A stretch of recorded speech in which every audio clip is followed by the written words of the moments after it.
Hello and welcome. Class 12-এর যে তড়িৎ চুম্বকত্ব চ্যাপ্টারটি রয়েছে সেই চ্যাপ্টারটির প্রথম পর্ব। এই পর্বে আমরা যে বায়োসাভার্ট সূত্র রয়েছে সেই সূত্রটি দেখব এবং সূত্রের সঙ্গে সম্পর্কিত যা কিছু রয়েছে সেই সম্পর্কে আমরা আলোচনা করব। বায়োসাভার্ট সূত্র শুরু করার আগে বায়োসাভার্ট সূত্রের ঠিক আগে যে অংশ রয়েছে, মানে আমরা ক্লাস 10-এ যে অংশগুলো পড়েছিলাম, যেমন ওরেস্টেডের পরীক্ষা। ওরেস্টেড পরীক্ষা কি বলেছে আমরা একবার দেখে নিই। না, ধরো এটা একটা তড়িৎ পরিবাহী রয়েছে। এই তড়িৎ পরিবাহীর মধ্য দিয়ে যখন তড়িৎ প্রবাহিত হয় তখন পরিবাহীর চতুর্দিকে একটা চুম্বক ক্ষেত্রের সৃষ্টি হয়। সেটা কিন্তু বিজ্ঞানী ওরেস্টেড পরীক্ষা করেও দেখিয়েছিলেন যে হ্যাঁ, তার চতুর্দিকে একটা চুম্বক ক্ষেত্রের কিন্তু সৃষ্টি হয়। এবং এই চুম্বক ক্ষেত্রের মান পরিমাপ করার জন্য কিন্তু বিভিন্ন বিজ্ঞানী বিভিন্ন রকমের সূত্র কিন্তু আমাদের দিয়েছেন, যেমন অ্যাম্পিয়ারের সন্তরণ নিয়ম, তারপরে রয়েছে রাইট থাম্ব রুল নিয়ম, ছাড়াও রয়েছে ডান হাতের মুষ্টি নিয়ম, তারপরে তোমার ডান পাকের যে স্ক্রু নিয়ম যেটা ছিল সেই সমস্ত দিয়ে, মানে সেই সমস্ত সূত্র প্রয়োগ করে কিন্তু কোনো একটা পরিবাহীর চতুর্দিকে যে চুম্বক ক্ষেত্র হয় তার যে অভিমুখ সম্পর্কে আমরা একটা ধারণা পাই যে কোন দিকে চুম্বক ক্ষেত্রের মান কাজ করছে। কিন্তু যদি বলা হয় যে এই পরিবাহীটার জন্য কতটা তড়িৎ চুম্বক ক্ষেত্র কাজ করছে পরিবাহী থেকে একটা নির্দিষ্ট দূরত্বে, তাহলে কিন্তু আমরা যে সূত্রের কথা বললাম সেই সূত্র থেকে কিন্তু তুমি বের করতে পারবে না। অর্থাৎ কোনো একটা পরিবাহীর জন্য কতটা চুম্বক ক্ষেত্র সৃষ্টি হয়েছে সেটা বের করার জন্য প্রথম যে সূত্র আমাদের রয়েছে সেটাই হচ্ছে আমাদের বায়োসাভার্ট সূত্র। তো চলো আমাদের বায়োসাভার্ট সূত্রের কি ডিটেলস রয়েছে সেটা আমরা একটু দেখে নিই। দেখো, সূত্রটাকে বায়োসাভার্টের সূত্র বলে কিংবা ল্যাপ্লাসের সূত্র বলা হয়ে থাকে। সূত্রটা কি না, আমরা ধরে নিচ্ছি এটা একটা পরিবাহী। পরিবাহীটার আমরা নাম দিলাম এটা এ, এটা বি। এর এ থেকে বি এর দিকে তড়িৎ প্রবাহিত হচ্ছে, সেই তড়িৎ প্রবাহটা আমরা নাম দিলাম আই। এই পরিবাহীটার জন্য আমরা চুম্বক ক্ষেত্রের মান বের করব, কোন একটা স্থানে কতটা চুম্বক ক্ষেত্র হচ্ছে। তার জন্য আমরা এই পুরো পরিবাহীটা না নিয়ে এই পরিবাহীটার একটা খুব ক্ষুদ্র অংশ নিচ্ছি, সেই অংশটার জন্য কতটা চুম্বক ক্ষেত্র হবে সেটা আমরা আগে বের করব। আমরা এই জায়গাতে দেখো এই একটা অংশ নিলাম, এটাকে বললাম আমরা ডিএল। এই পুরোটার একটা ক্ষুদ্র অংশ নিলাম ডিএল, এবং ডিএলটা এই জায়গায় একটা অভিমুখ কাজ করে, কারণ এটার অভিমুখটা আমরা কারেন্টের অভিমুখে নিয়ে থাকি। আপাতত এর যে অভিমুখটা ধরো এই বিন্দুতে স্পর্শক বরাবর হবে, এটাকে বলা হয় ডিএল এর অভিমুখ ভেক্টর হিসাবে আমরা যদি দেখাই। এই ডিএল থেকে আর দূরে, এই আর দূরে পি একটা বিন্দু রয়েছে। এই পি বিন্দুতে আমাদের চুম্বক ক্ষেত্রের মান আমরা নির্ণয় করব। আমরা ধরে নিচ্ছি যে পি বিন্দুটা ডিএল এর সঙ্গে কি করে রয়েছে, থিটা কোণ করে অবস্থান করছে। দেখো আরেকবার, আমরা ডিএল ক্ষুদ্র অংশ নিয়েছি, সেই ক্ষুদ্র অংশের জন্য সেখান থেকে আর দূরে পি একটা বিন্দুতে আমাকে চুম্বক ক্ষেত্রের মান কতটা সেটা নির্ণয় করতে হবে। আমরা ডিএলটার অভিমুখ একটা ভেক্টর রাশি হিসাবে আপাতত ধরে রাখব, তার অভিমুখটা ওই বিন্দুতে স্পর্শক বরাবর হয়েছে, মানে এই দিক বরাবর হচ্ছে ডিএল, আর এটা হচ্ছে আর। বায়োসাভার্টের সূত্র অনুসারে এই খুব ক্ষুদ্র অংশ ডিএল এর জন্য পি বিন্দুতে আমরা লিখছি যে ডিএল এর জন্য পি বিন্দুতে চুম্বক ক্ষেত্রের মান ডিবি হলে, চুম্বক ক্ষেত্রকে আমরা বি দিয়ে প্রকাশ করি, এটা ক্ষুদ্র অংশের জন্য আমরা বলছি ডিবি।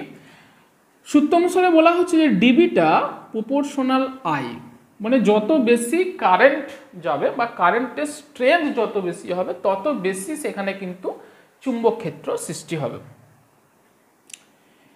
দ্বিতীয়ত ডিবি প্রপোর্শনাল রয়েছে ডিএল। ডিএল মানে যে ক্ষুদ্র অংশটা নিয়েছি, আমরা ক্ষুদ্র অংশটা যত বেশি নেব, মানে সোজা কথায় পরিবাহীটা যত বেশি লম্বায় দূর অর্থাৎ পরিবাহীর দৈর্ঘ্য যত বেশি হবে তার জন্য কিন্তু চুম্বক ক্ষেত্রের মানও কি হবে, বেশি হবে। 3 নম্বর দেখো, ডিএল এবং আর এর যে মধ্যবর্তী কোণ থিটা রয়েছে সেই কোণের মানে সেই কোণটা যদি আমরা সাইন নিই, সাইন থিটার সঙ্গে প্রপোর্শনাল হবে।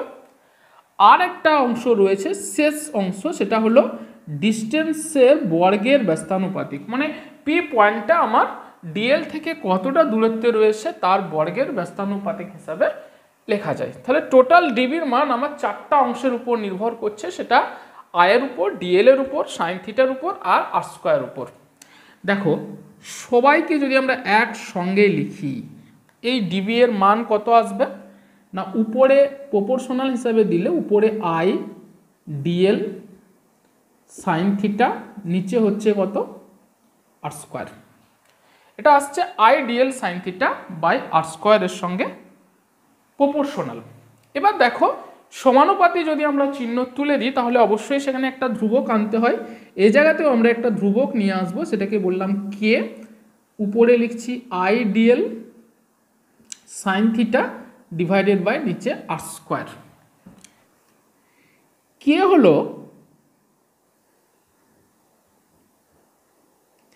কে হচ্ছে এখানে কি ধ্রুবক, যার মান 1 নাম্বার হচ্ছে মাধ্যমের উপর নির্ভর করে, যার মান হচ্ছে মাধ্যম নির্ভর। মাধ্যম নির্ভর মানে এই বিন্দুটা যে মাধ্যমে রয়েছে বা যে পরিবাহীটা যে তড়িৎ পরিবহন করছে সে যে মাধ্যমে রয়েছে তার উপর। আর 2 নাম্বার যেটা রয়েছে সেটা হলো একক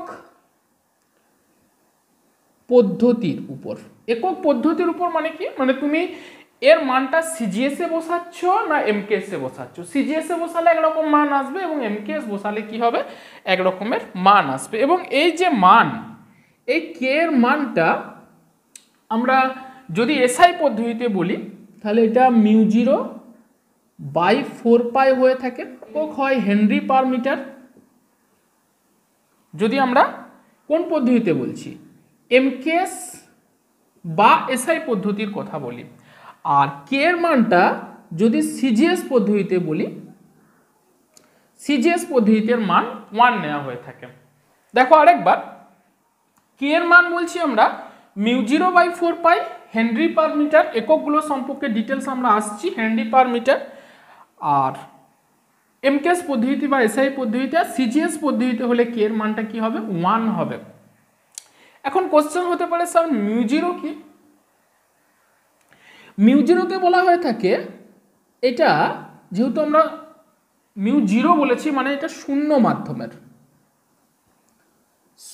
মাধ্যমের বলা হয়ে থাকে চুম্বক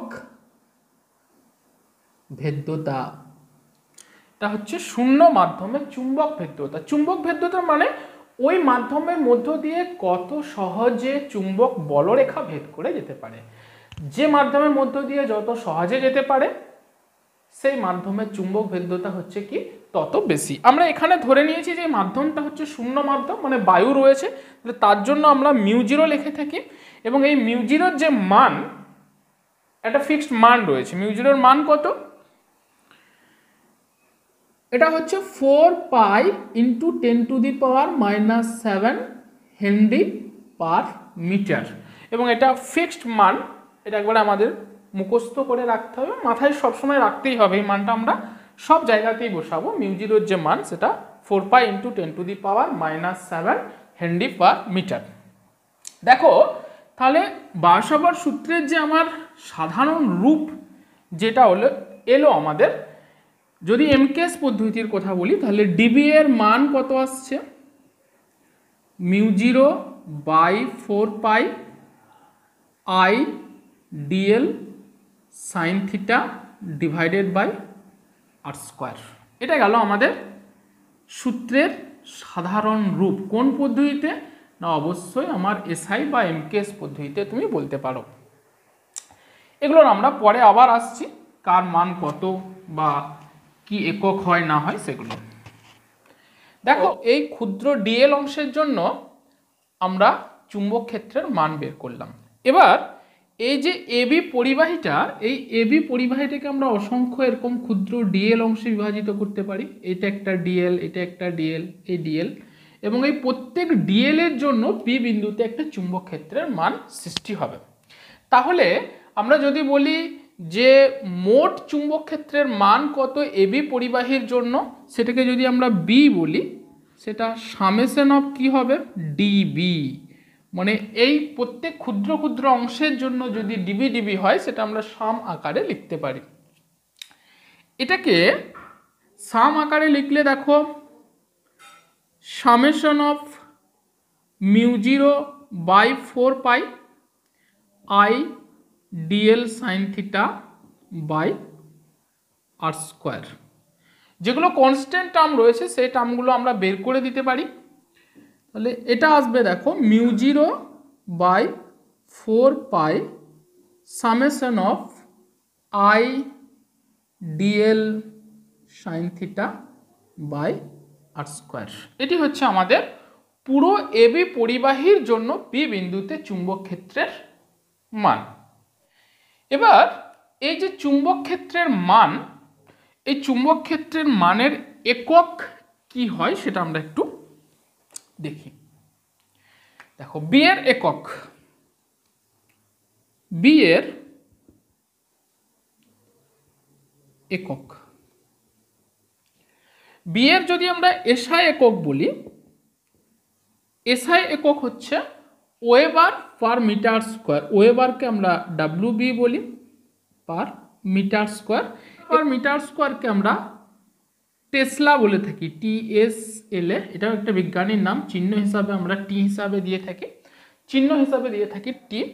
আর যদি সিজিএস হয়ে থাকে তাহলে এটা হচ্ছে ম্যাক্সওয়েল পার সেন্টিমিটার স্কোয়ার, এবং এটাও একটা বিজ্ঞানীর নাম অনুসারে এটাকে বলা হয়ে থাকে গজ। চিহ্ন হিসাবে আমরা বড় জি উল্লেখ করে থাকি। এবার টেসলা আর গজের মধ্যে কিন্তু একটা সম্পর্ক রয়েছে। টেসলা আর গজের মধ্যে কি সম্পর্ক না, এক টেসলা সমান আমরা লিখতে পারি 1 ওয়েবার পার মিটার স্কোয়ার। এই ওয়েবারকে যদি আমরা ম্যাক্সওয়েলে নিয়ে যাই, তার একটা সম্পর্ক রয়েছে যে 1 ওয়েবার সমান 10⁻⁸ এত ম্যাক্সওয়েল হয়ে থাকে। তাহলে এটা আমরা লিখতে পারি 10⁸ maxwell divided by centimetre square আছে। মিটার স্কোয়ারকে যদি আমরা সেন্টিমিটার করি তাহলে দেখো এটা 10⁴ সেন্টিমিটার স্কোয়ার হবে। তাহলে টোটাল আসছে কত, 10⁴ ম্যাক্সওয়েল পার সেন্টিমিটার স্কোয়ার। অর্থাৎ 1 টেসলা সমান যে মান এলো আমার, 1 টেসলা সমান 10⁴ গজ। এই সম্পর্কটা আমাদের এক একক থেকে যখন অন্য এককে চেঞ্জ করব, মানে সিজিএস থেকে যখন তোমার এসআই একক যেতে হবে, সেক্ষেত্রে এটার কি হবে, প্রয়োজন হবে। তাহলে আমরা একক পেলাম। এবার দেখো আমরা যে চুম্বক ভেদ্যতার কথা বলছিলাম মিউ0, এবং মিউ0র কি একক কিভাবে আসছে সেটাও আমরা একটু দেখে নিই।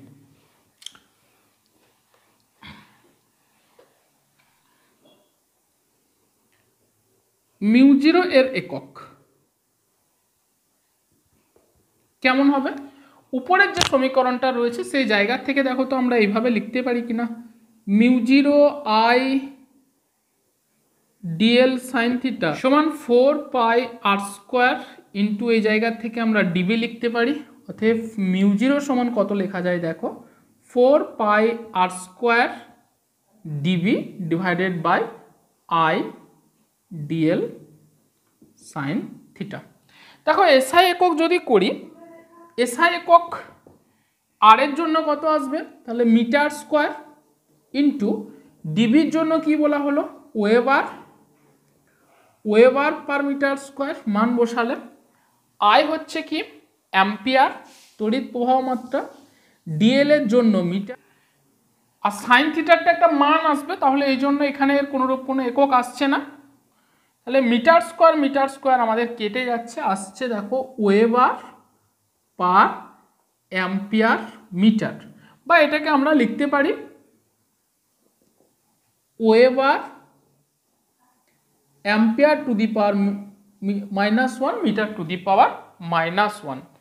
এই ওয়েবার পার অ্যাম্পিয়ার, এই যে এককটি weber ampere to the power -1, এটাকে হেনরি বলা হয়ে থাকে। হেনরিও একজন বিজ্ঞানীর নাম, চিহ্ন হিসাবে বড় এইচ ব্যবহার করা হয়ে থাকে। এটাকে আমরা লিখি Henry metre to the power -1 বা হেনরি পার মিটার। এটা হলো মিউ0 একক। আর এর মান তো আমরা বলেইছি যে টোটাল মিউ0 যে শূন্য মাধ্যমের ক্ষেত্রে মান হয় সেটা 4 pi into 10 to the power -7 henry per metre হচ্ছে কি এর মান এবং একক একত্রে। এবার আমরা বায়ু-সাভার সূত্রের ভেক্টর রূপ দেখব।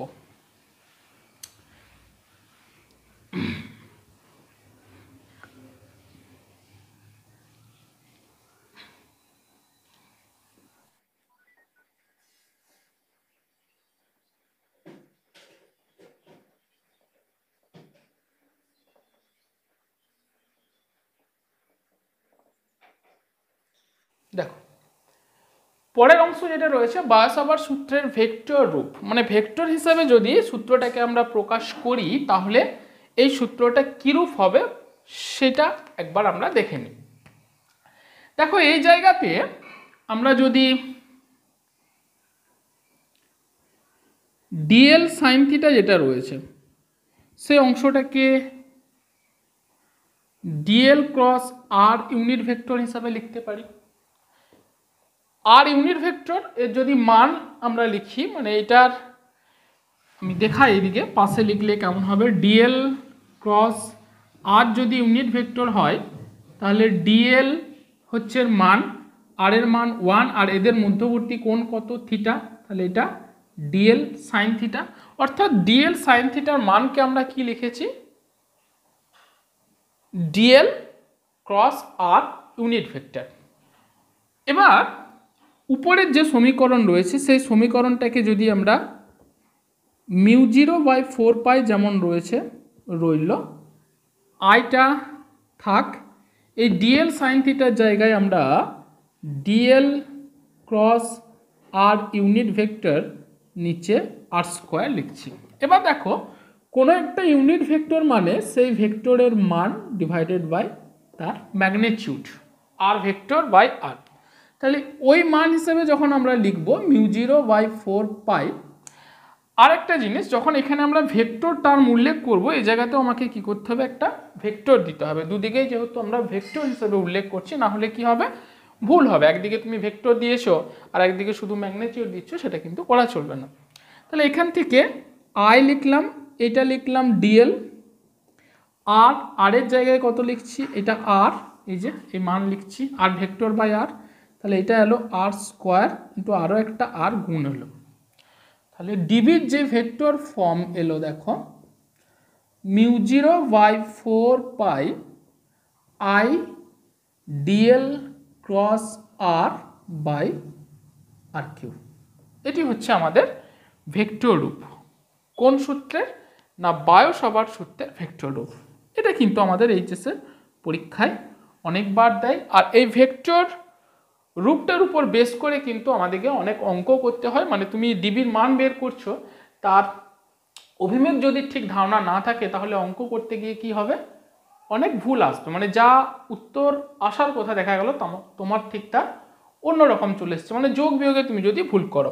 কিভাবে আমরা এর ডিরেকশন বের করি, দেখো ভেক্টর ফর্ম পেয়ে গেছি মানেই কি হবে, ডিরেকশন বের করব। ডিরেকশন কিভাবে, না এই জায়গায় ধরো আমার কারেন্ট উপরের দিকে যাচ্ছিল, এইদিকে হচ্ছে ডিএল আর এইদিকে হচ্ছে আমার আর, আমরা পি বিন্দুতে ডিরেকশন বের করছি। পি বিন্দু, এই যে পি বিন্দু, এই পি বিন্দুতে ডিএল কোন দিকে, এদিক বরাবর হচ্ছে ডিএল, আর আর এর অভিমুখ কোন দিকে দেখো, এইদিকে হচ্ছে আর। আমাকে যখনই ক্রস প্রোডাক্ট থাকবে, ক্রস প্রোডাক্ট নিয়ম হচ্ছে এই জায়গায় ডিরেকশন বের করতে গেলে ডিএল থেকে আর এর দিকে আমাকে একটা কি করতে হবে, ডান পাকে স্ক্রু চালনা করতে হবে। দেখো ডিএল থেকে আর এর দিকে যদি আমাকে ডান পাকে স্ক্রু চালনা করি, এটা ডিএল এটা আর, তাহলে ডিএল ক্রস আর মানে স্ক্রুর অগ্রভাগ কোন দিকে হবে, এই বোর্ড ভেদ করে এই দিক বরাবর হবে এবং এই অভিমুখটাকে আমরা এই রকম দেখাই, এই অভিমুখটাকে আমরা এরকম ক্রস দিয়ে দেখাই। যখন এটা কি হবে, তলের সঙ্গে লম্ব বরাবর হবে কিন্তু ইনওয়ার্ড মানে ভিতরের দিকে হবে। ভিতরের দিকে মানে একটা তীর যদি তোমার ভেদ করে চলে যায়, তুমি বাইরের থেকে তীরের পিছনের অংশ দেখতে পাবে যেমন দেখাবে সেটা। ঠিক একই রকম ধরো এই প্রবাহ মাত্রাটায় যদি এমন হতো, এই প্রবাহ মাত্রার অভিমুখটা আমি চেঞ্জ করে দিলাম, এই জায়গাতেই প্রবাহ মাত্রার অভিমুখটা দেখো, ডিএল ওই দিকে ছিল, ডিএলটা যদি এই দিকে থাকতো মানে নিচ বরাবর, আর আরটা যদি এই দিক বরাবর থাকতো, তখন কেমন আসতো, ডিএল ক্রস আর আমার স্ক্রুর অগ্রভাগ কি হতো, এই দিকে হতো, মানে স্ক্রুটা খুলে বেরিয়ে আসতো। সেক্ষেত্রে অভিমুখ দেওয়ার জন্য আমাকে এই রকম সাইন ব্যবহার করতে হতো। এটার মানে হচ্ছে স্ক্রু ওই বোর্ডের ওই দিকের তল থেকে এই দিকে আসছে, মানে অভিমুখ এই দিকে। তুমি এই দিক থেকে দেখলে আমার তীরের যে সামনের মুখটা তুমি দেখতে পাবে, ঠিক এই জিনিসটা হচ্ছে এরকম। তাহলে সোজা কথায় যেহেতু ক্রস প্রোডাক্টের নিয়ম, ধরো এইদিকে যদি ডিএল হয় আর এইদিকে যদি আর হয়, যেমন আমরা পড়েছি যে বি এর অভিমুখ কোন দিকে হবে, এই তল দুটি লম্ব বরাবর, যেহেতু ক্রস প্রোডাক্ট হয়েছে এদিক বরাবর হবে, সে ডিএল এবং আর যে তলে রয়েছে সেই তলের সঙ্গে লম্ব হবে। আবার যদি এই দিকে ধরো ডিএল হলো আর এই দিকে যদি আর হলো, তাহলে অভিমুখ কোন দিকে হবে, ডিবি এর অভিমুখ হবে এই দিক বরাবর, নিচ বরাবর হবে। এটা হচ্ছে ডিবি এর অভিমুখ, সেটা আর এবং ডিএল উভয় তলের সঙ্গে কি হবে, নিচ বরাবর হবে। এটি গেল আমাদের অভিমুখ। এটা ক্রস প্রোডাক্টের যে নিয়ম আমরা ক্লাস 11-এ পড়েছি। ক্রস প্রোডাক্ট মানেই হচ্ছে যে দুটো ভেক্টরের প্রোডাক্ট, সেই দুটো ভেক্টর যে তলে থাকবে লব্ধি তার লম্ব বরাবর তলে কাজ করবে। তাহলে এখানে লম্ব বরাবর তলে কে কাজ করবে, বি, বি এদের লম্ব, তাহলে হয় উপরের দিকে হবে এক্ষেত্রে, না হয় নিচের দিকে হবে।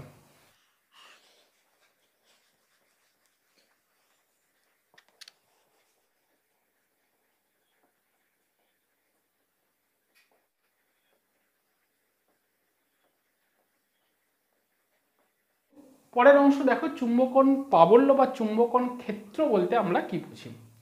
আমরা বায়সাভার সূত্রের যে ভেক্টর রূপটা পেলাম বা বায়সাভার সূত্রের যে সাধারণ রূপ ছিল, সেটা যদি শূন্য মাধ্যম হয়ে থাকে, যদি শূন্য মাধ্যম হয় তার জন্য কি এলো না, ডিবি যে মান সেটা সমান μ0/4π I dl sin θ/r²। এটা আমরা 1 নাম্বার দিলাম। শূন্য মাধ্যম না হয়ে যদি অন্য কোনো মাধ্যম হয়, যে মাধ্যমের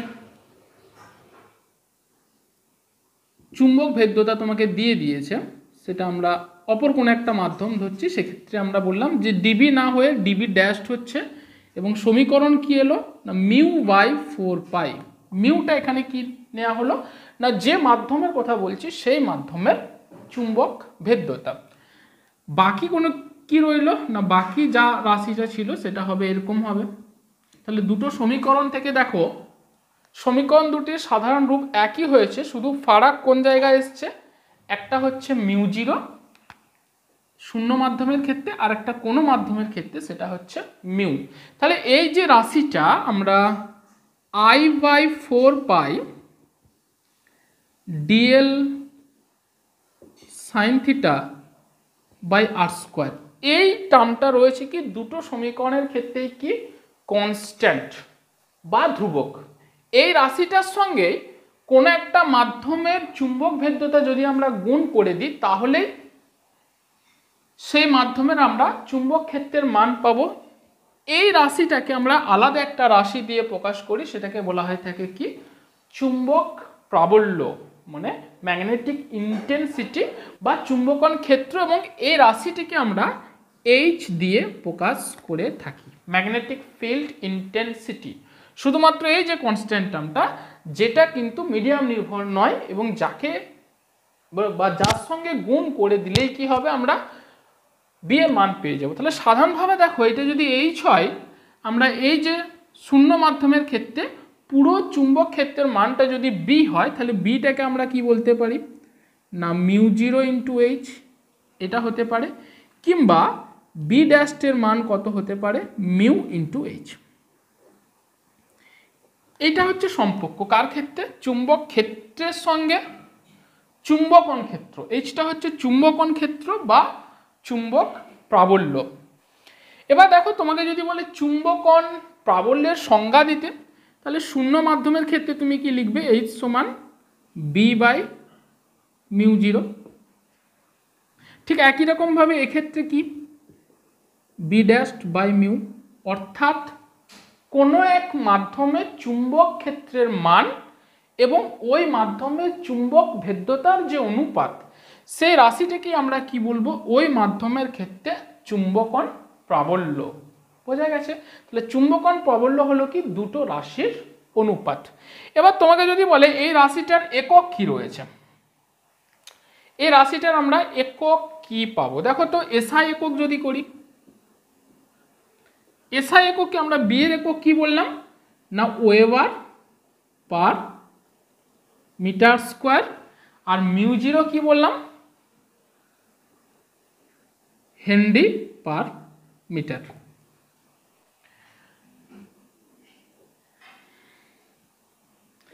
হেনরি মানে কি ছিল, হেনরি মানে ছিল ওয়েবার পার অ্যাম্পিয়ার, অর্থাৎ এটাকে তুমি এইভাবেও লিখতে পারো weber per metre square divided by weber per ampere metre. এটা হচ্ছে μ0 একক ছিল। ওয়েবার ওয়েবার কেটে যাবে, উপরে কে চলে যাচ্ছে অ্যাম্পিয়ার, দেখো এটার জন্য পড়ে থাকছে অ্যাম্পিয়ার পার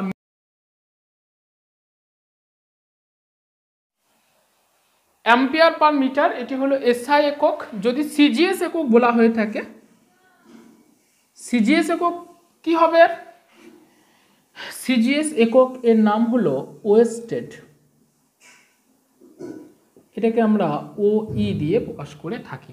কি বললাম, ওয়েস্টেড সিজিএস এর ক্ষেত্রে। এসআই এর ক্ষেত্রে হচ্ছে অ্যাম্পিয়ার পার মিটার, আর সিজিএস এর হলে ওয়েস্টেড। এই দুটোর মধ্যে একটা সম্পর্ক রয়েছে, কি সম্পর্ক না 1 অ্যাম্পিয়ার পার মিটার সমান 4 পাই ইন্টু 10⁻³ ওয়েস্টেড। এটা আমাদের অঙ্ক করার জন্য কাজে লাগবে। হলো, এই ছিল আমাদের যে বায়সাভার সূত্র, বায়সাভার সূত্রের থেকে খুঁটিনাটি মানে তার ভেক্টর রূপ, তার সঙ্গে সংযুক্ত যে অংশগুলো ছিল আমরা শেষ করলাম। এর পরের পর্বে আমরা বায়সাভার সূত্রের অ্যাপ্লিকেশন দেখব, অর্থাৎ এই সূত্রের প্রয়োগ কোথায় কোথায় রয়েছে, কিভাবে এই সূত্রকে প্রয়োগ করে আমরা কোনো একটা তড়িৎ পরিবাহীর জন্য চুম্বক ক্ষেত্র কিভাবে নির্ণয় করব এবং তার রাশিমালা কেমন হয় সেই সম্পর্কে দেখব। আজকের পর্ব এটুকুই, দেখা হচ্ছে পরের পর্বে।